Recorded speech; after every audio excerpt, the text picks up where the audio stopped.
क्या बात है, बहुत अच्छे लाल।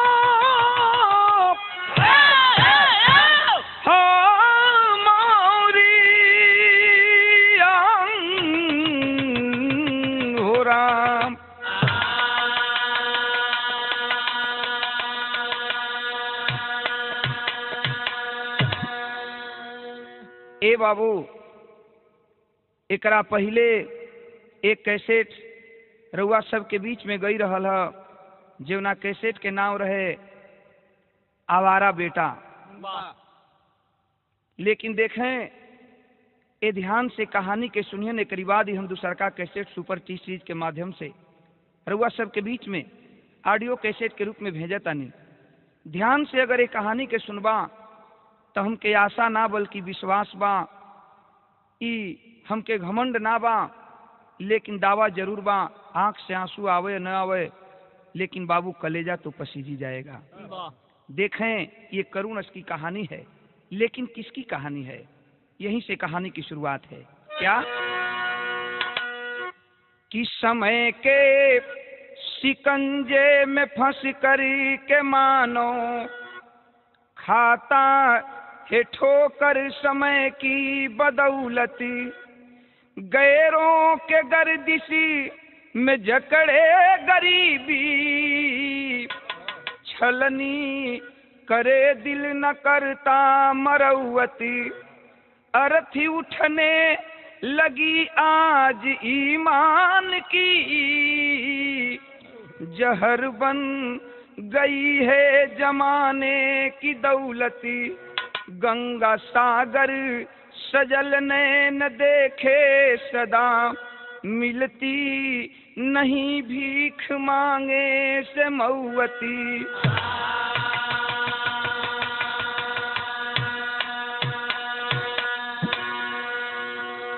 यहीं से कहानी की शुरुआत है। लेकिन देखें बाबू, एक लाइन गजल का नमूना बा, उहे भोजपुरी गीत दिहल बा हमरे बिहार वाले।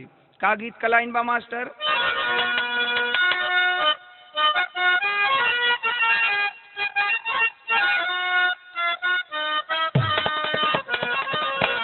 उहे तरज बा कि सब कहेला कि बहुत सुघर बाड़ू तू, सब कहेला कि बहुत सुघर बाड़ू तू, तो ना लागे न काची उमरिया में, तो ना लागे न काची उमरिया में, तो ना लागे न काची उमरिया में, सब कहेला कि बहुत अरे सुघर बाड़ू तू,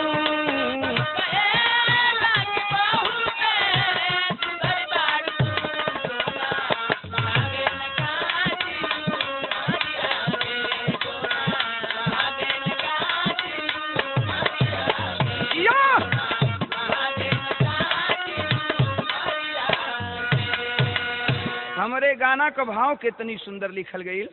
कहनाम बा कवि का कि आसमां में हजोरिया उगे चान के, आसमां में हजोरिया उगे चान के, कबहू जुआ डेराला अनहरिया में, कबहू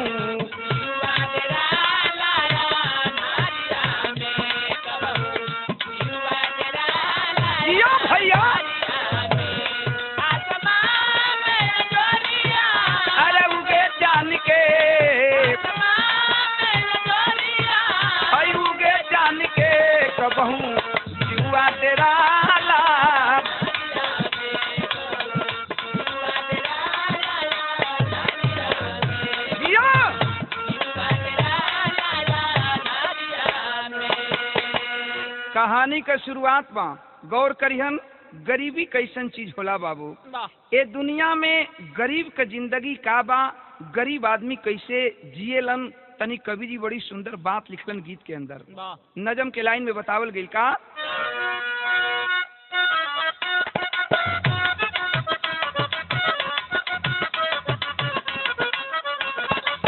पूछो गरीबों से, पूछो गरीबों से गरीबी कैसी आफत है, पूछो गरीबों से गरीबी कैसी आफत है, ठोकर इस देश जुल्म सहनाया दस है।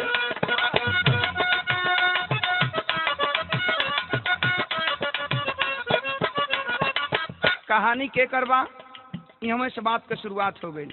मजदूर राम सेवक, मजदूर राम सेवक बाठा मोतिहारी में, सुदामा शांति सुवन जी रहे लाचारी में।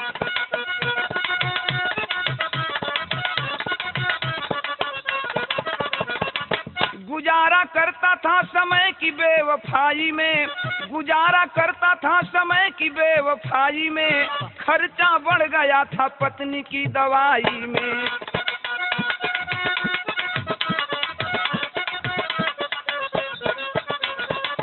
कर्म की मारी वह विपत्ति बोझ उठोती थी, कर्म की मारी वह विपत्ति बोझ उठोती थी, पड़ी मरण की सेज आह भर के रोती थी।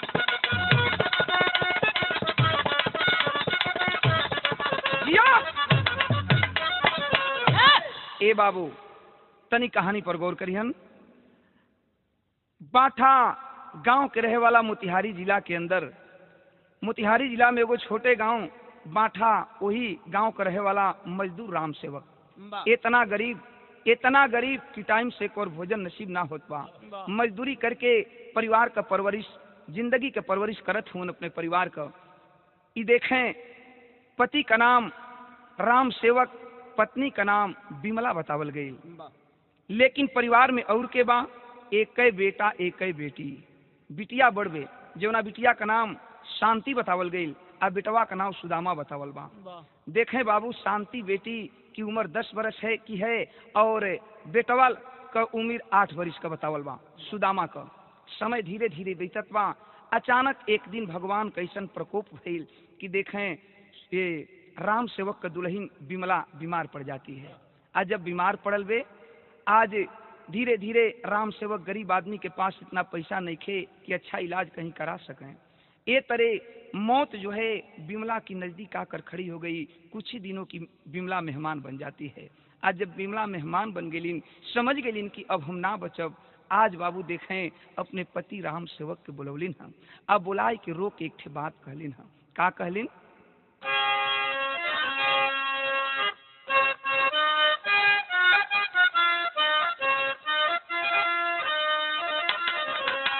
इहे रो के कहलिन हम कि प्रेम के फूल के सेजी सजवली ये सैया, प्रेम के फूल के सेजी सजवली ये सैया, अरे ये सैया, अरे ये सैया। अभागन हो गईली, अभागन हो गईली, अभागन हो गईली ए सैया।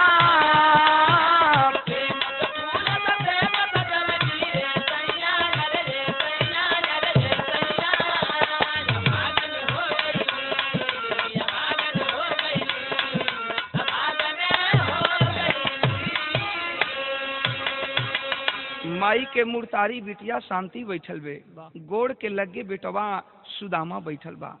अपने पति के रो के समझावत है कि ये सैया अब हमके हमरे बारे में ज्यादा चिंता मत करा।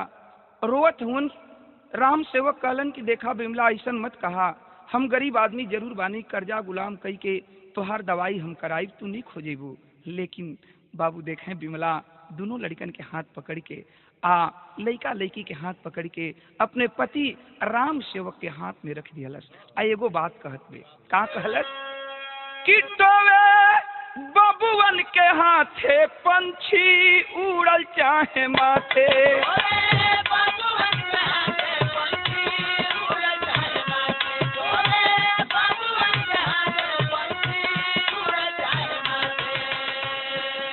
कहलस कि अब हमके दवाई जीन करावा, अब हम बचब ना, लेकिन हमरे मर गईले के बाद तुहार हम अर्धांगिनी रहली, एगो काम कर दिया। कौन काम कर दिया? कि टोवे बबुअन के हाथे पंछी उड़ल चाहे माथे। कबहू करिहा न शादी रहिहा टूअरन के साथे।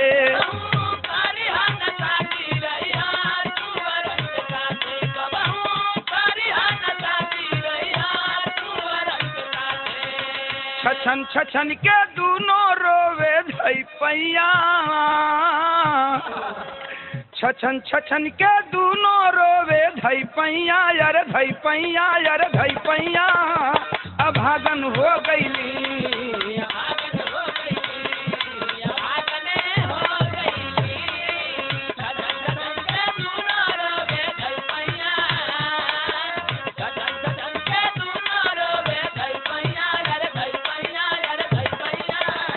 अभागन हो गईली।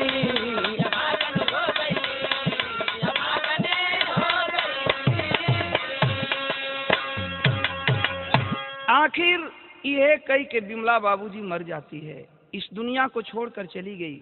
कह कर गई थी कि पति देव आप दूसरी शादी मत करना। हम सुनले बानी कि सौतेली माई आवेली घर में त लइकन के बड़ा तकलीफ होला। ये दुगो लइका हमार निशानी हुन। आई दोनों भाई बहन के तू अपने जान से ज्यादा जनिया, लेकिन दूसरा से शादी मत करिहा। आखिर गांव का मदद लेकर के, गांव घर के लोगों का मदद लेकर के बाबू राम सेवक अपनी विमला पत्नी का अंतिम दाह संस्कार कर दिया। और जब दाह संस्कार कर दिया, 1 महीना, 2 महीना, 3 महीना, 4 महीना, 6 महीना गुजर गई। जब 6 महीना गुजर गई, गांव घर के लोग दबाव देवे लगलन। गांव घर के लोग, हितई नतई के लोग आके कहलन कि अरे राम सेवक, तहार जिंदगी बड़ा लम्हर बा भैया, एक काम करा कि कम से कम अपना खातिर तना, लेकिन है दूगो तहार लइका हुन, एगो लइकी एगो लइका, त कम से कम एहनी के मुंह देखा, तू दूसर बियाह कला, दूसर मेहरारू घर में आई त कम से कम लइकन के टाइम से भोजन त दी। आखिर पहले तो कुछ दिन तक नकारत चल गलन राम सेवक कि हम दूसर बियाह न करब, लेकिन गांव घर के इतना दबाव पड़ल कि राम सेवक दूसरी शादी कर ही लिया। और जब दूसर शादी कर लियलन, राम सेवक 2 दिन, 4 दिन, 10 दिन, 2 महीना, 4 महीना बीतल। आखिर वो परिवार में उहे होखे लागल जवन ना होखे के चाहिए। देखें बाबू, राम सेवक सुबह ही उठता था, नित्य क्रिया करके चला जाता था मजदूरी करने के लिए। घर में नई नवेली दुल्हन, वही दोनों बच्चे रह जाते थे। सौतेली माँ घर में जब आई है, 2-4 महीना गुजरा है। 2-4 महीना गुजरने के बाद अपन सौतेली माई का करनी दिखावे लगल। लइकन से दिन भर काम करावे। लड़कियां जवन बढ़वे, जेकर नाम शांति बा, शांति से दिन भर काम करावे और न तक टाइम से भोजन भी मत दे। आज सवेरवे का तो बात बा, भोजनो ना देत रहे। सवेरवे का बात बा, सवेरे राम सेवक उठलन, हम चल गिलन मजदूरी करे। बेटी भी 10 वर्ष की हो चुकी है शांति, वो भी चली गई पिताजी के साथ मजदूरी करने के लिए। सवेर छोट लड़का के सुतले छोड़ के बहनियां अपना भैया के सुतले छोड़ के चल गई मजदूरी करे। लेकिन देखें बाबू, जब उठल बा वो छोट लड़का 8 वर्ष के, जब भैया उठल बा जाके माई के यहाँ दौड़ल गई बा, माई दीदी ना है इनका। माई जब इतनी बात सौतेली माई सुनलस, डांट करके कहती है कि तुमको केवल दीदी ही दिखाई पड़ती है, दीदी तेरी काम करने गई है, जाओ खेलो। लड़का रो के कहलस कि ए माई हमके रात भी भरपेट खाना ना दिहलो, बड़ी भूख लगल बा माई, हमके तनी कुछ खाना खाए के दे दा। यही तो लड़का का कसूर था बाबू। इतना ही वो बच्चा छोटा सा 8 वर्ष का सुदामा कहा था कि उठाती है सिमठा, गरम आग में तप रहा था सिमठा, और उसी सिमठे से लगी मारने मारते मारते घर के दरवाजे के बाहर कर देती है। लड़का दरवाजे पर बैठ करके रो रहा है। तब तक 12-1 बजत बा, ठीक अब दोपहरी का टाइम होखे वाला बा। बहनियां मजदूरी करके लौटल बे, दूरे से देखत बे कि भैया हमार छोट भाई दुआरी पर घर के बैठ के रोवत हुवन। बहिन का माया बाबू जाके दौड़ के उस सुदामा भाई के गोदी में उठा लिहलिन। आज जब उठा लिहलिन, बहन का प्यार पाया है, वो छोटा सा मासूम सुदामा बहन के गोद में सिसक करके रो रहा है कि दीदी दीदी तू ना जाने लू ना, तू तो चल जालू मजदूरी करे, लेकिन देखा माई हमके कहा कैली ना, माई बड़ी मरले बाड़ी दीदी, माई बड़ी मरले बाड़ी। रो के लड़का आज अपने दीदी से बतावत बा, का कहले बा,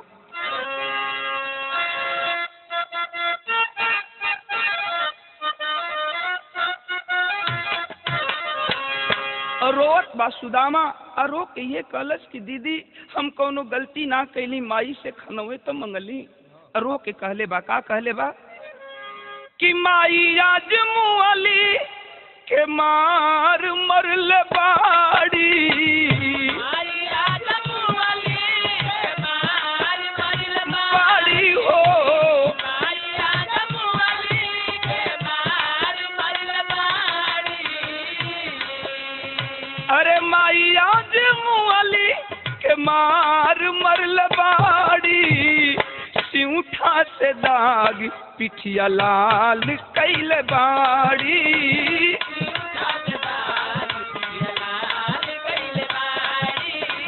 सिउठा से दाग ओ माई आज मुअली के मार मरल बाड़ी, माई आज मुअली के मार मरल बाड़ी, सिउठा से दाग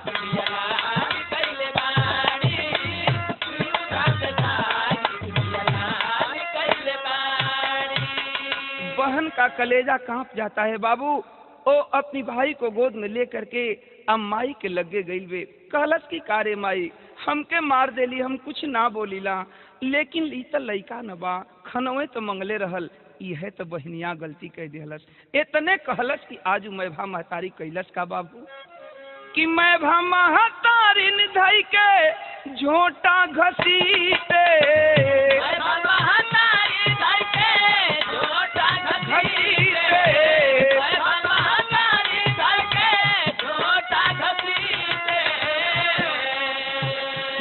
रहन सुनवली ता शांति के पीते, रहन सुनवली हाँ शांति के पीते, रहन सुनवली हाँ शांति के पीते।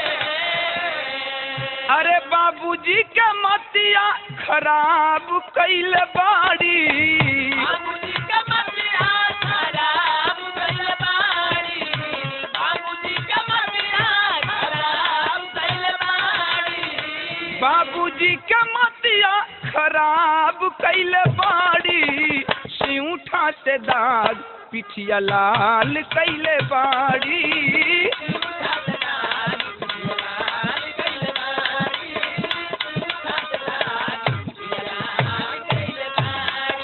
अरे बाबूजी के मतिया खराब कैल बाड़ी हो, बाबूजी के मतिया खराब कैल बाड़ी,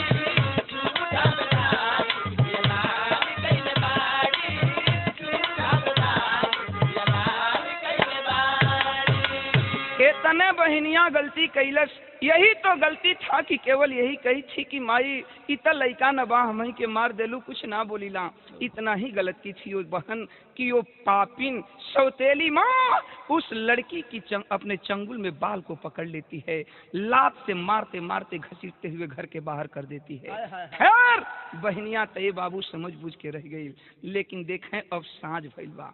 राम सेवक मजदूरी कई के अइलन हम, दिन भर का थका हुआ बेचारा मजदूर राम सेवक खा करके घर में सो जाता है। एगो घरवा में बगलवे वाला घर में भैया बहनिया एगो खटिया पर सुतल हुवन, कटोरी में तेल लेके गइल वे उ नौकी राम सेवक के मेहरारू, आ जाई के राम सेवक के कपार पर तेल लगा के लागल जाते। आ जब जातत जातत आखिर बतियावत बतियावत उनहु के धई के बैंड ऐठी दिहलस। आ बैंड ऐठ के कहलस कि सुनबा तू हमके बियाह कई के ले आइल बड़ा, हम तोहर मेहरारू हई, कौनो उड़र के नहीं आइल। राम से वो कहलन कि तू कहल का चाहताड़ू, तनी उहे बतिया साफ साफ बतावा। तब उ मेहरारू जौन बे नौकी मेहरारू कहत बे राम सेवक से, का कहले बे बाबू?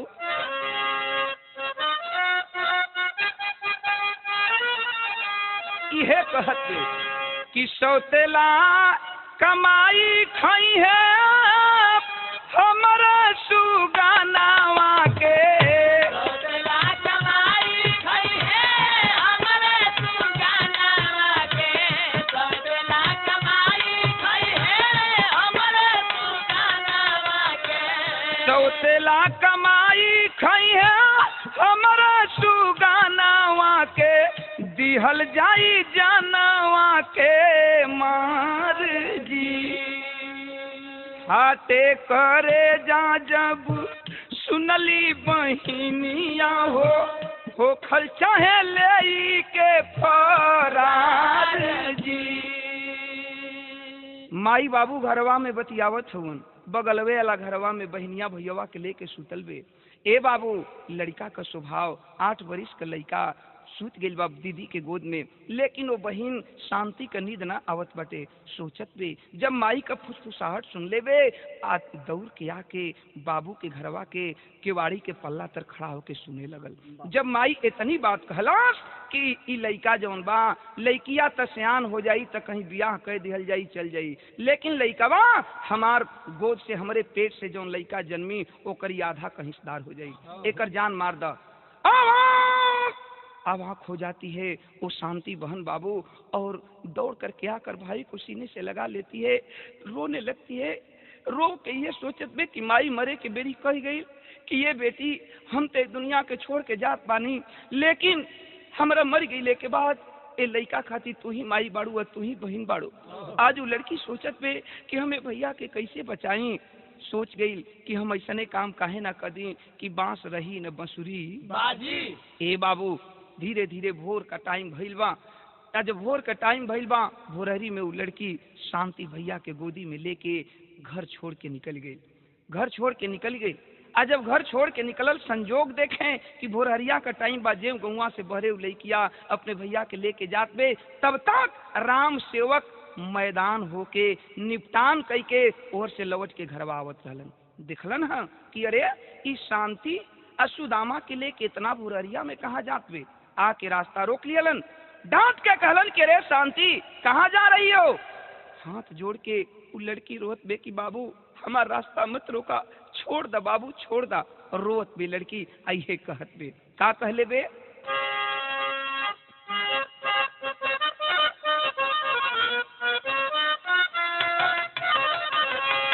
वो है तरजबा कि झिलमिल सितारों का आंगन होगा, रिम झिम बरसता सावन होगा। झिलमिल सितारों का आंगन होगा, रिम झिम बरसता सावन होगा। झिलमिल सितारों का आंगन होगा,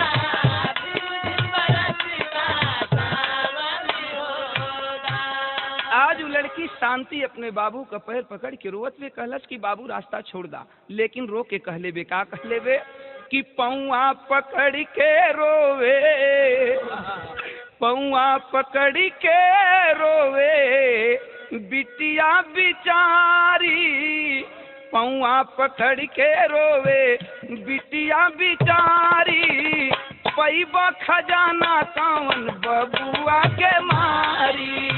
पौआ पकड़ के रोवे बिटिया बेचारी, पैबा खजाना कौन बबुआ के मारी। पौआ पकड़ के रोवे बिटिया बेचारी, पैबा खजाना कौन बबुआ के मारी। रो के लड़की शांति कहलस बाबू कि माई के जियत दुलार जवन दिहला, मैं भाके मुँह में वह सुल कैली हला। मैं भाके मुँह में वह सुल कैली हला, मैं भाके मुँह में वह सुल कैली हला। जनवा के भीख मांगे, जनवा के भीख मांगे बन के दुखियारी, जनवा के भीख मांगे बन के दुखियारी, कोई खजाना कौन बबुआ के मारी। जानवा के भीख मांगे बन के दुखियारी, कोई खजाना कौन बबुआ के मारी। जानवा के भीख मांगे बन के दुखियारी, कोई खजाना कौन बबुआ के मारी। लड़की रोवत बे कहलस कि बाबू जवन रतिया के माई के संगवा तू बतियावत रहला कुल बतिया हम सुन गइल बानी। बाबू माई कहिए न मनबा कि भैया के मार दिहल जाए त काहे के तू ऐसन काम करबा बाबू। हमन के तोहरे जामल नहीं जा, हमन के तोहरे जामल नहीं जाए बाबू। भाई के जान मत मारा, हमें भाई के लेके गांव छोड़ के चल जात बानी, कबो तोहरे दुआरी पर लौट के न आई। रहलन तराम सेवक बापे न औलाद के दिल अपने दिल में माया जरूर बा। सोच गिलन कि जवन हमार मेहरुआ चाहत बे उ कमवा हो ही जात बा त जान मरले से का फायदा बा। डांट कर राम सेवक बोला है आए शांति चली जाओ लेकर के, लेकिन याद रखना दोबारा कभी मेरे दरवाजे पर इस लड़का को लेकर के मत आना और न कभी तुम आना। बाबू का पाँव छोले बे उ लड़की भैया के गोदी में उठा के गांव छोड़ के लड़की चल दिहलस। आज जब गांव छोड़ के चलल बे कवि जी बड़ी सुंदर टेरी का बात लिखलन है का। अरे मानवता को जवाब चाहिए ए बाबू, मानवता को जवाब चाहिए, मोह के मकड़ जाल में करने चला हिसाब।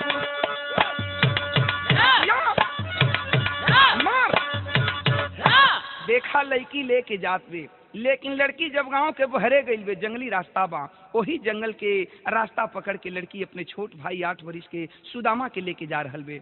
लेकिन भइल का बाबूजी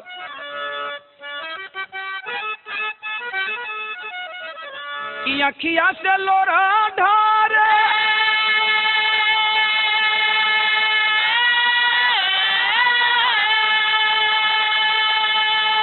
ए बाबू बन के पतैया झारे।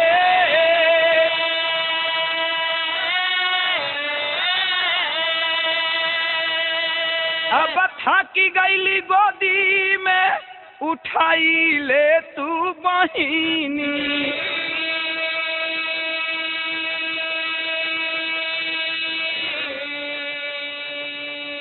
ठीक जंगल के बीचों बीच बहन अपनी भाई को लेकर पहुंची है कि अचानक उस भाई बहन के साथ एक घटना घटी है बाबू।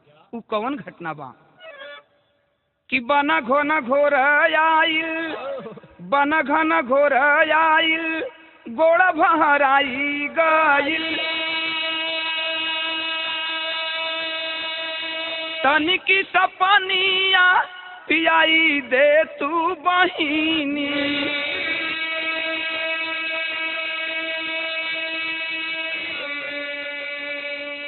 भैया सुदामा रो रो पूछत बा कि दीदी दीदी हमके कहाँ लेके जात बाड़ू।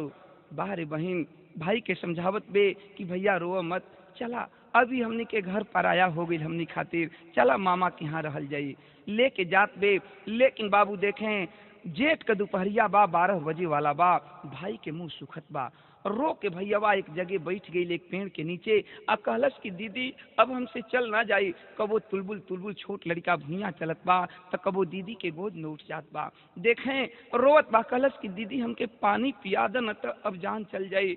बेर सूर्य भगवान कपारे के ऊपर हुवन, 12 बजे वाला बा। दीदी अब तक मुंह में का एगो टुकड़ा न गई, कम से कम पनिए तक पियादा। बहनिया सोचे लगल कि ये जंगल में भाई के पानी कहवा से पियाई, लेकिन बारे भाई बहन का माया बहनिया से बर्दाश्त न भइल। ओ भैया के एक ठे पेड़े के नीचे बैठा दियलस। अब बैठा के कहले बे का कहले बे बाबू कि गईली बहनिया भुलैली डहरिया हो, अब डहकत बिराना के बचाई ले तू बहिनी।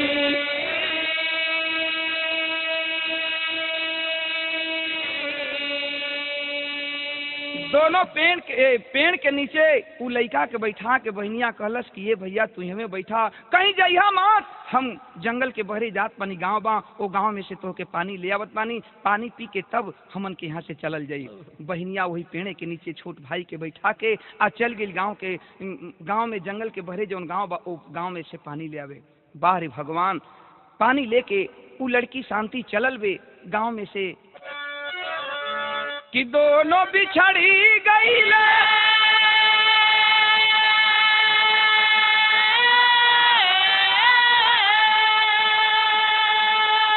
ए बाबू विधि का विधानावा हो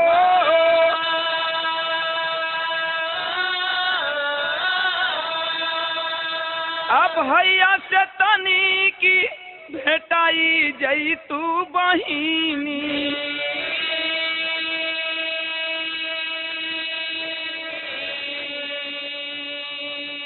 पानी लेकर के वो लड़की तो चली है जरूर बाबू, लेकिन यही घटना घटा। आखिर वो जंगली रास्ता समझ नहीं पाई, जिस रास्ता को पकड़ कर आई थी वो न पकड़ करके एक दूसरा ही रास्ता पकड़ लेती है। जंगल में चली गई, इस कोने पर भाई बैठा है और ठीक जंगल के बीचों बीच उस कोने पर जा करके अपने भाई को खोज रही है। धीरे धीरे दिन ढल गया, शाम हो गया। ओहर बहनिया रोत बे लोटा में हाथ में पानी लेके कि हमरे भैया पियासल हुन, इनके हम पियाई। एवर भैया पेड़े के नीचे 8 वर्ष का मासूम लड़का बैठ के रोत बा कि बाहर है दीदी, सोचत बा कि तोसे तो अच्छा उ सौतेली माई रहल कि मारत जरूर रहल, लेकिन कबो कबो खाना तो दे देत रहल। लेकिन ए दीदी ई तू का कैलू, ए जंगल में हमके छोड़ के तू भाग गईलू ना। एवर लड़का डहक के रोत बा, वही पेड़े के नीचे बैठल बा, सूर्यास्त होखे वाला बा। एहर बहिन जंगल के बीचों बीच ओह कोना पर जाके अपने भाई के खोजत बे, आ खोज के रोत बे, इहे कहत बे, का कहले बे,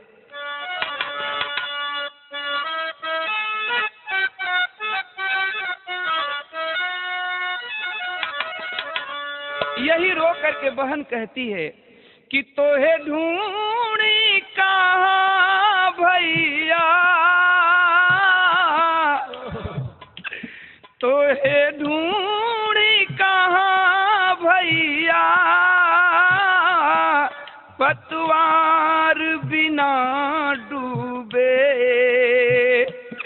मझधार बिचे नैया, तोहे ढूंढी कहाँ भैया, तोहे ढूंढी कहाँ भैया, पतवार बिचे डूबे मझधार बिचे नैया, तोहे ढूंढी कहाँ भैया, तोहे ढूंढी कहाँ भैया, पतवार बिना डूबे मझधार बिचे नैया। रोवत बे लड़की, लोटा में पानी हाथ में बा, हाथ में लोटा में पानी लेके आइए रो रो कहत बे का, तोहरा बिना सुन लागे जिंदगी बिरानवा, तोहरा बिना सुन लागे जिंदगी बिरानवा, तोहरा बिना सुन लागे जिंदगी बिरानवा। मन करे माहुर खाके तजदी परानवा, मन कर माहुर खाके तजदी परानवा, मन कर माहुर खाके तजदी परानवा। त दुख के से कहीं भैया, दुख के से कहीं भैया, एक सेठ भेटा गईले बबुनी के पोसवैया, तोहे ढूंढी कहाँ भैया, तोहे ढूंढी कहाँ भैया, पतवार बिना डूबे मझधार बिचे नैया, तोहे ढूंढी कहाँ भैया, तोहे ढूंढी कहाँ भैया, पतवार बिना डूबे मझधार बिचे नैया। लड़की रो रही है बाबू। तब तक देखें एक और घटना घट गई। शाम का वक्त बा, सूर्यास्त होखे वाला बा और उहे जंगलवा का रास्ता पकड़ के एगो सेठ जी जात रहलन, जेवना सेठ जी का नाम धनमल सेठ बतावल गई। जब लड़की के देखलन है कि अरे ये सुनसान जंगल में हाथ में लोटा का पानी लेके आई लड़की कलप कलप के रोवत पे, आखिर बात का बा। बाहरे सेठ जी धनमल सेठ बिटिया के नजदीके गईलन हम, कहलन कि बेटी कैसन रोवत बाड़ू बेटी, केकर बेटी हो, कहवा से तू आइल बाड़ू, का खोजत बाड़ू बिटिया। जब बेटी शब्द सुनती है वो लड़की आह भर देती है, आंखों में आंसू लेकर पूरी दास्तान बताती है कि का कहीं बाबू माई मर गईले, बाबू पराया बन गईलन, सौतेली माई के मुंह माया में फंस के हमन के भाई बहन के घर से निकाल दियलन। ए बाबू भैया प्यासा रहलन, उनके पानी लेके हम अली, लेकिन जंगल में खोजत पानी हमार भैया ना मिलत हवन। सेठ जी का दिल में दया आ गई। धनमल सेठ कहलन कि ये बेटी एक काम करा, इस जंगल का बात बा, जंगली जगह बा, थोड़े ही देर में जंगली जानवर आ जाएंगे यहाँ, तुम चलो बेटी मेरे साथ, और तुम चलो मेरे साथ, सुबह होते ही मैं तेरे भाई को ढूंढवाने का प्रयास करूंगा, अगर तेरा भाई मिल जाएगा तेरे भाई के साथ मैं लगा दूंगा। लड़की पिता मान के धनमल सेठ के संगे चल गई। आज जब घरवा ले गए धनमल सेठ तो देखें बाबूजी सबसे बड़ आश्चर्यजनक तो ई बात रहल कि धनमल सेठ के भगवान सब कुछ देले रहलन, धन दौलत की कोई कमी नहीं थी, मात्र कमी थी तो धनमल सेठ को भगवान ने कोई औलाद नहीं दिया था। आज जब लड़की के घरे ले गईलन धनमल सेठ, वो बेटी का आपन बिटिया मान लिहलन, सोच गिलन कि हो सकत बा कि भगवान हमके यही रूप में ए बेटी के देले हुन, आपन बेटी मान के वो बेटी के पोसे पाले लगलन। आज वो लड़की धीरे धीरे 20 बरिस के हो गई, कहने का मतलब कि 10 बरिस का उम्र 10 बरिस और गुजर गई, 20 बरिस की लड़की हो जाती है। और जब जवानी की दहलीज पर आती है लड़की, आज धनमल सेठ सोच गए कि बाह बाह हमार बेटी जवान हो गई, एगो बाप का फर्ज होखेला कि बेटी के जंघा पर बैठा के कन्यादान दे दिहला से बाप का जिंदगी सफल हो जाला। आज वो धनमल सेठ बगलवे वाला गांव में मुसाफिर सेठ के लड़का से वो बिटिया का शादी तय कर दिहलन। आज जब शादी तय हो गई तब भइल का बाबूजी,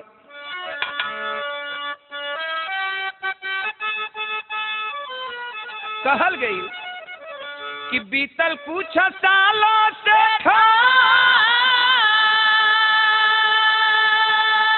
बीतल कुछ सालों से शादी रचाई दिहले,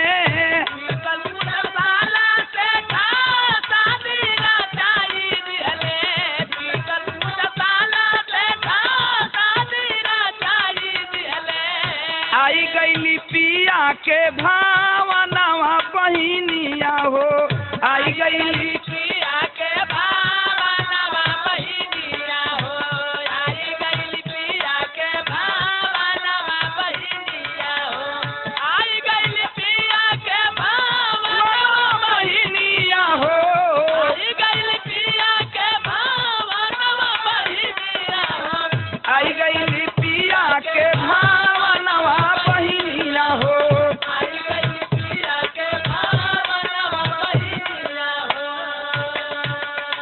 भगवान तेरी भी माया गजब है। आज है शांति बहिनिया, आज बाबुल की घर छोड़ करके, आज धनमल सेठ के परिवार को छोड़ करके मुसाफिर सेठ के घर में वो दुल्हन बन करके जाती है। आज जब दुल्हन बन के गई देखें तब तक मात्र 4 ही दिन गुजरल बा, 4 ही दिन गुजरल बा, वो मुसाफिर सेठ के घर में बहू बन के जब वो शांति बेटी गई, 4 दिन गुजरल बा कि अचानक एगो औरी घटना घट गई। कौन घटना घटल बा कि धन्य विधाता तोहरी धन्य लिखनिया हो, धन्य विधाता तोहरी धन्य लिखनिया हो, धन्य विधाता तोहरी धन्य लिखनिया हो। सांप काट लिहलस रोवे, सांप काट लिहलस घर का रोवे परानिया हो, सांप काट लिहलस रोवे घर का परानिया हो,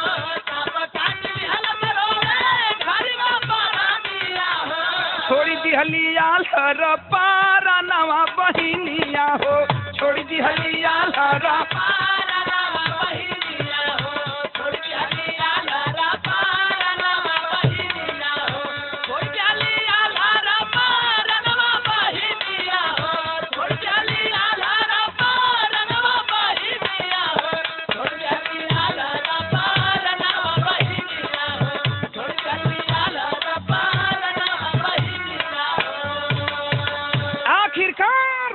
4 ही दिन तो गुजरा था कि बहू बन के गईलीन है शांति मुसाफिर सेठ के घर में।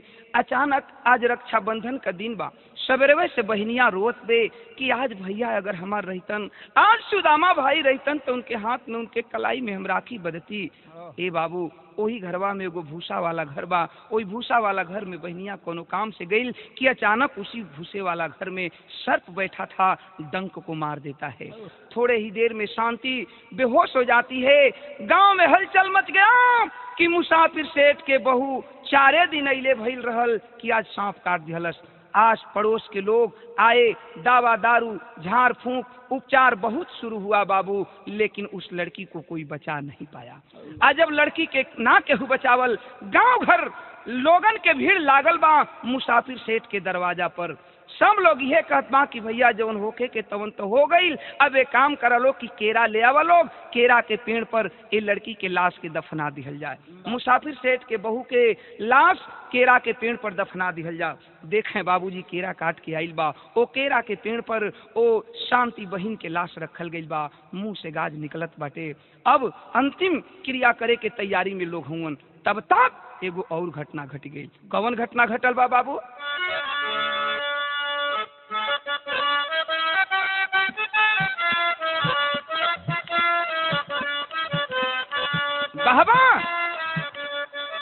लोगन के भीड़ लागल बा। आइए घटना घटल बा कि उहे रास्तवा पकड़ के जवन की मुसाफिर सेठ के दुअरवा के बगल से रास्ता जात बा, उहे रास्तवा पकड़ के एगो जोगी बाबा सरंगी बजावत टेरत गावत आवत रहलन। आज जब मुसाफिर सेठ के दरवाजा पर अइलन त भइल का, लेकिन वो जोगी बाबा इहे गावत रहलन। का गावत रहलन कि नारी के करानामा भरथरी बनी गईले जोगी आयर बनी गईले जोगी, नारी के करानामा भरथरी बनी गईले जोगी आयर बनी गईले जोगी आहो, राजपाट दिहाले दिसारन हो राम।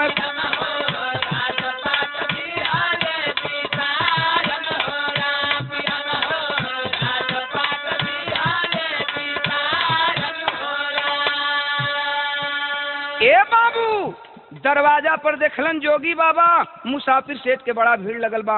नवहा जवन रहलन 2-4-10 ठे डांट करके जोगी से बोले, हे जोगी, गाना बजाना बंद करो, गाना बजाना बंद करो, केहू के दुनिया उजड़ गई, तहरा गावल निक लगत बा। जोगी बाबा आवाक हो गए, डर गए कि अरे ये क्या हुआ, लोगों की भीड़ कैसी है। हथवा जोर के जोगी बाबा कहलन कि भैया गावल बजावल हम बंद करे थे, लेकिन तनी बतईबा लोग आखिर सेठ जी के द्वारे भीड़ कैसन लगल बा। पुरनिया लोग जौन रहलन कहलन कि ये बाबा जायदा बुरा मत मनिहा लइकन के बात के। मुसाफिर सेठ के बहु 4 दिन अइले भई रहल, ये दुनिया के छोड़ के चल गेलिन, सांप काट दिहलस, केहू ना बचा पौलस। जोगी बाबा कहलन कि भैया जौन होके के तो होई गई, तनिका ओ मुसाफिर सेठ के बहू के लसिया हमके दिखा दे बा लोग। लड़का जितना रहलन डांट के कहलन के रे ललगड़िया साधु के फेरा में का परल हुआ लोग, हटावा, जौन होके के हो गई चास बदबू देवे लगी। लेकिन पुरनिया लोग समझौलन बुझौलन कहलन के रे यार आखिर पैसा मांगते न बा जोगिया, देखे के कहत बा त देखौले में तनकी का हर जाबा, देख लेवे दालो। जोगी के इजाजत मिलल बा, जोगी बाबा गईलन हाँ, केरा के पेड़ पर लाश रखल बा। जब चादर हटौलन हाँ, देखलन कि लड़की के मुंह से गाज निकलत बा। जोगी बाबू एक बगल अपनी कान से झोला निकाला है गुदड़ी का और झोला रख दिया, एक बगल में सारंगी रख दिया और वहीं आसन लगा करके वो जोगी बैठ जाता है। आंख बंद किया, मंत्रों का उच्चारण करने लगा। प्रमाण मिला पत्रिका से, 1 घंटा तक वो जोगी मंत्रों का उच्चारण करता रहा, लेकिन उस लड़की के लाश में कोई परिवर्तन नहीं हुआ। सभी लोग डांटने लगे कि ये क्या नखरा है। जोगी आंख खोलता है, तमा उठा और बोला कि ये गांव के लोग कान खोलकर सुन लो, थोड़ी दूध की आवश्यकता है, क्या दूध ला सकते हैं आप लोग।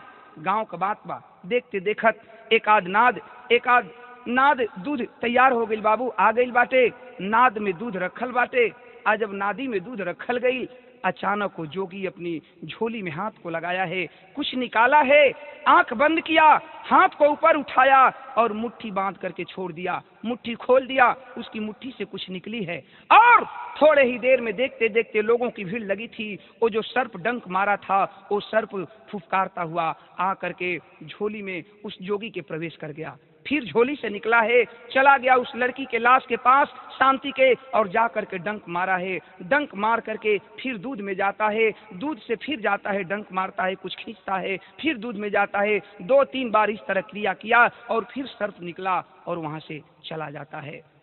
लोग हैरान हैं, देख रहे हैं, लेकिन जोगी चुपचाप उसी तरह मौन है। लेकिन लड़की के लाश में कोनो परिवर्तन ना भइल। तब वो जोगी तमतमा उठा, जा करके और तमतमा करके खड़ा हो जाता है, जा करके उस लड़की की लाश को झझोड़ करके और एक थापड़ मारता है। बारे भगवान, तेरी भी लीला गजब है। वो लड़की चिहुक कर उठ कर बैठ जाती है और जब बैठ गई तब वो जोगी फिर आकर अपने आसन पर बैठ गया, उठा लिया सारंगी और वही गीत गाना शुरू किया। क्या गीत गा रहा है? यही गीत गा रहा है कि नारी के करनवा भरथरी बनी गईले जोगी आया रे बनी गईले जोगी राजपाट दिहाले विसारन। इतना तक तो जोगिया ठीक गौलस। जोगी गावत बा, लड़की सुनत बे, कभी जोगी के देखत बे, कभी बगल में ओकर पति बैठल हुवन, पति के देखत बे, कहलस कि आखिर ई कैसन भीड़ बा, कैसन ही जोगी बाबा हुवन। तब तक जोगी एक लाइन और गाना शुरू किया। क्या गाया है कि माई मरी गईली बाबू बना ले कसाई आया रे बना ले कसाई मैं हमारे मुआली के मारन।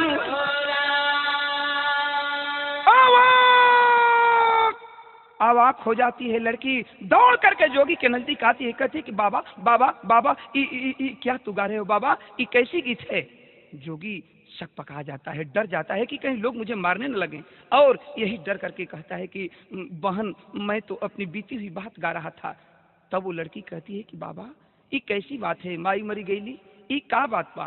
तब जोगिया फिर तीसर की लाइन शुरू कैले बा, आंख से आंसू चलत बा और रोत बा जोगी अगावत बा। का कहले बा कि माई के मुआ लकाया है बहिनी के भुलाला काया रे बहिनी के भुलाला पानी बिन बे पानी पानी दारन हो रहा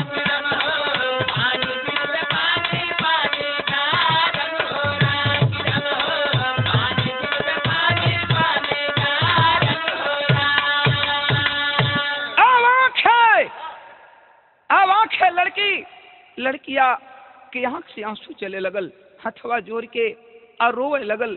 उस शांति बहन कहलस कि बाबा ई कैसन तू गीत गावत हुआ बाबा, सब लोग देखत बा कि लड़की जी गई आ जोगी के गीत सुन के रोत बे, कारण का बा? सब लोग आवाज पड़ल बा। जोगी कहलन कि का कही बहन, हम तो अपने मुसीबत में बानी, लेकिन ई बतावा हमर गीतिया सुन के तू काहे रोवत बाड़ू? शांति कहलस कि ये बाबा कहीं ऐसन तना, तू के हुआ, कहवा से अइला, केकर लइका हुआ, कहवा जइबा, कब से जोगी बनला, तनी बतैता बाबा। रो करके वो जोगी कहता है कि का कहूँ बहन, मैं तो इसलिए रो रहा हूँ कि आज रक्षाबंधन का पर्व है और ठीक तेरी ही जैसी मेरी बड़ी दीदी थी जो मुझे जंगल में छोड़कर चली गई। दीदी जंगल में छोड़कर चली गई और तब से मैं जोगी बन करके और उस बहन का तलाश कर रहा हूँ। इसीलिए रो रहा हूँ कि अगर आज वो मेरी बहन होती तो इस रक्षाबंधन के पर्व पर मेरी कलाई में हंसते हुए राखी बांधती और मैं राखी की बधाई में उसे जरूर कुछ देता बहन, जरूर कुछ देता। आवाज़ है वो लड़की, आवाज़ है, कहती है कि बाबा कहीं तेरा नाम सुदामा तो नहीं है? कहीं तेरा नाम सुदामा तो नहीं है बाबा? अवाक हो जाता है जोगी और कहता है कि बहन बहन तुम ये कैसे जान गई कि मेरा नाम सुदामा है?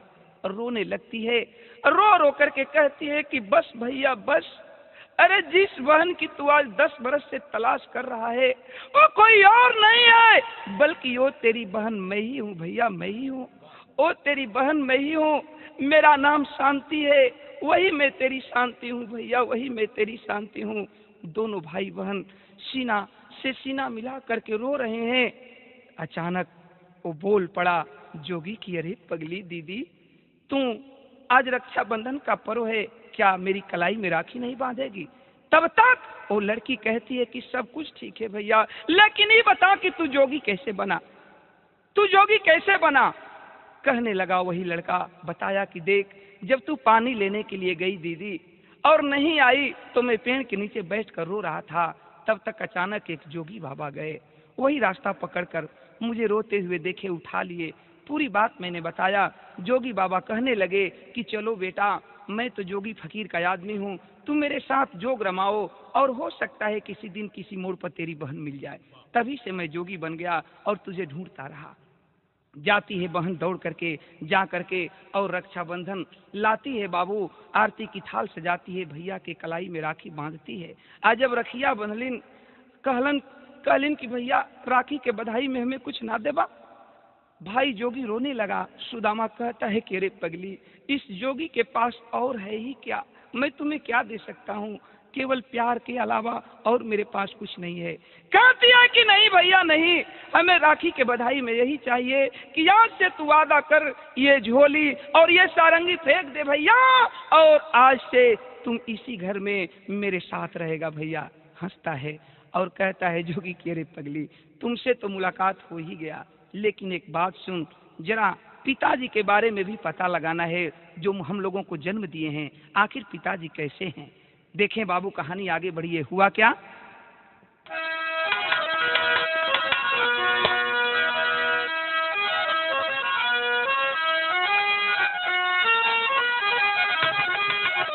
भाई का हाँ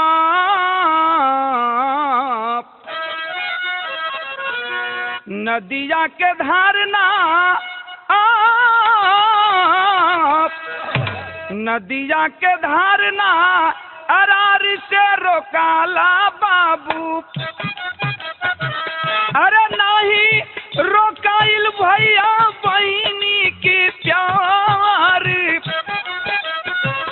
अदई के दिलासा धैले आगे के डहरिया दादा, अइल मोतिहारी बाठा गंवारी मझारी। रो करके भाई रक्षाबंधन बंधवाया है और वहां से चल पड़ा। वादा किया कि बहन रक्षा बधाई के बदले में यही देता हूं तुम्हें कि चाहे मैं धरती के किसी कोने में रहूंगा, रक्षाबंधन के दिन मैं तेरे दरवाजे पर आऊंगा और आ करके अपनी बड़ी बहन से अपनी कलाई में राखी बंधवाऊंगा। यही कह करके जोगी वो सारंगी बजाता हुआ एक तरफ गांव से बाहर निकल पड़ा। बहन दरवाजे पर खड़ी होकर अपने जोगी भाई को देख रही है कि आज भैया फिर मुझसे दूर हो रहा है। लेकिन देखें बाबू, मोतिहारी जिला में बाठा गांव में भाई पहुंचल बा गावत बजावत। सारंगी के टेरस जब गांव में पहुंचल बा, अब वही बाठा गौवा के बहरवे बा उ भैया की एगो और घटना घट गई। कौन घटना घटल बा कि घरवा से निकलत रहे बाबू के जनाजा बाबू, घरवा से निकलत रहे बाबू के जनाजा भैया, अरे दासा देखी जोगिया के बड़ी सी लालूरी, खाई के पछाड़ गिरी गई लसिया पर दादा, हम ही अभागा सौतेला बेटा तूरी, दाह संस्कार कैले पंचन के समहनवा बाबू, दाह संस्कार कैले पंचन के समहनवा बाबू, बरबस नजरिया गइल बेचल छलाई, अनमोल खजाना हमके दई दा गुदड़िया माई। तनी बात समझ ला ए बाबू, जेमे गौवा के बहरे बाणन कि आज देखत हुवन की केहू आदमी का लाश निकलत बा। आ जब देखलन हाँ गांव घर के लोगन के पहचानत देर न लगल, जाके जोगिया पूछत बा कि ए बाबू, ए चचा, ए भैया, ई केकर लाश बा? वाह वाह वाह रे भगवान, तेरी भी माया गजब है कि आज 10 बरस गुजर गया था, लेकिन गांव के लोग उस सुदामा जोगी को पहचानने से इनकार नहीं कर पाए। लाश को रख दिए और गांव के लोग कहने लगे कि बेटा कहीं तू सुदामा तो नहीं है? हाँ बाबू, हाँ चचा, हम ही सुदामा हिला। बात का बाई केकर लाश बा? गांव के लोग पुरनिया कहलन कि कारे सुदामा, अरे तू है न रहले, जब छोट रहले केहू के दरवाजे पर केहू तोरे चल जाए तो तोके बेगोदी में उठोले ओकरा चैन न पड़े, तोके पूरा गांव दुलार प्यार करत रहल। आज तू छोड़ के अब तू चल गईले बेटा, चल गईला, अपने बाबू का ख्याल न कैला। लेकिन देखा तहार बाबू एवनी गम के बर्दाश्त न कैलन। तहार बाबू राम सेवक मजदूरी कई के आवे, आ शाम के दुआरे दुआरे घूम के ये कहें कि हम बड़ा गलती कह दिहली, हमार सोना नियन लइका लइकी हमके छोड़ के चल गिलन, हमके दूसर ब्याह न करे के चाहत रहल। ए बेटा तोहार मुंह माया भुला न पौलन राम सेवक, आखिर अंजाम इहे निकलल कि आज वही मोह माया में तोहरे बाबू का हार्ट अटैक हो गई। तहार बाबू ये दुनिया के छोड़ के चल दिहलन। जब इतनी बात सुदामा जोगी सुनलन है, एक तरफ सारंगी फेंक दिया, एक तरफ झोली है गुदड़ी का, बाप के लाश पर फूट फूट कर रो रहा है। लेकिन बाहर सुदामा जोगी कंधे पर लाश को उठाया है, अंतिम संस्कार किया। अंतिम संस्कार कई के आप फिर वही अपना गुदड़ी का झोला और वही सारंगी उठा करके अइलन हाँ, बजावत हुन टेरत हुन सारंगी अइलन अपने दरवाजे पर। एहवार सौतेली माई का पता चलल, हल्ला मच गइल कि सुदामा जोगी बन के आइल बा। गांव में हलचल मचल बा, सौतेली माई के पता चलल बा कि आज सुदामा हमार सौतेला लइका जोगी बन के आइल बा। ए बाबू, सौतेली माई दौड़ल बे दरवाजा पर ही पहुंचलन हाँ, जाके पांव छुअल चाहत बे, तब तक 4 कदम वो सुदामा जोगी पीछे हट जाता है। कहता है कि अरे पागल, तू मेरी धर्म की माँ हो और तू मेरा पैर छू रही है, क्या मुझे नर्क में भी जगह नहीं दोगी माँ? ऐसा मत करो माँ। रोती है वो कि ए बाबू, जवन हम कहनी तवन पहली, आज तहर बाबू मर गईलन, ए परिवार का परवरिश करे वाला केहू नहीं खे। अब भगवान देखें, सबसे बड़ी बात तो ये है कि जवना बेटा के मोह माया में वो सौतेला बेटा के उस सौतेली माई दूर कैलस, आज भगवान कैसन माया की 10 बरिस गुजर गई, ओकरा कोख में एको औलाद ना भइलन। सोचत वे उस सौतेली माई रोवत बे, कहलस कि बेटा केहू ना बा आगे पीछे, अब तोहरे सहारा बा। जोगी हंसता है और कहता है कि रे पगली, एक जोगी के लिए मोह, ये माया, ये धन और ये दौलत सबसे बड़ी चीज है बाबू, कि इस कहानी में मेरा कहानी जो है, इस विरह की ये जो कहानी है, अंततो गत्वा बैराग की ओर जा रही है। गौर करेंगे, आज जो बैरागी जोगी कहता है कि एक जोगी के लिए मोह माया धन दौलत नहीं माना ना, हमें कुछ नहीं चाहिए, अगर देना है तो एक ही चीज दे दो माँ। झोली फैलाता है और वो जोगी मांगता है अपनी धर्म की माँ से। क्या कहता है कि अनमोल खजाना हमके दे दो गुदड़िया माई,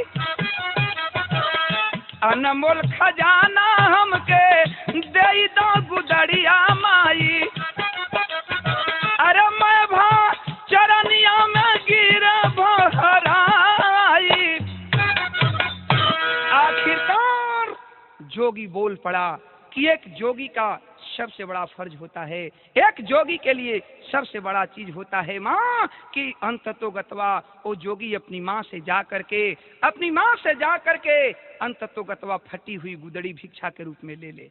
यही कहता है, मजबूर है वो सौतेली माँ, जाती है घर में और उस जोगी के झोले में फटी हुई गुदड़ी ला कर दे देती है। जोगी माँ का चरण स्पर्श करता है और निकल पड़ा गांव से, सारंगी को टेरते हुए। गांव के लोग कुछ दूर तक जाते हैं जोगी को पहुंचाने के लिए, लेकिन बाबू देखें, जोगी जा रहा है, गांव के लोग खड़े होकर देख रहे हैं, सुदामा बहुत दूर चला गया, गांव के लोग देखते रह गए। गाने का अंतिम प्रमाण था कि अरे बहता पानी रमता जोगी, ए बाबू बहता पानी रमता जोगी, सब निहारे भोगिया, अरो रो सब का के रोवा के चलल बा जोगिया।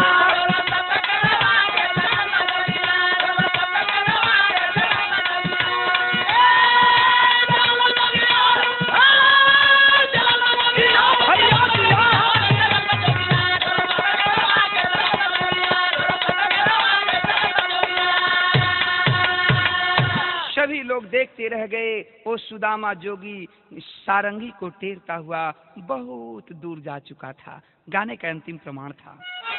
जय जखान स्वामी जद्दू हबीबुल्ला की फुलवारी, श्री नारायण निसार मितवा सुबास की तैयारी। अरे मानवता को जवाब चाहिए, भैया मानवता को जवाब चाहिए। रोशनी गंगा सागर ओम प्रकाश महताब, मानवता को जवाब चाहिए।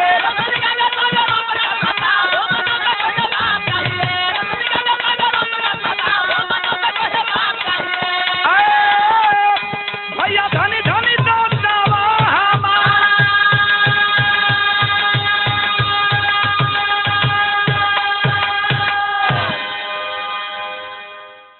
प्रेम के फूल के सेजी सजवली ये सैया, अरे ये सैया, अरे ये सैया।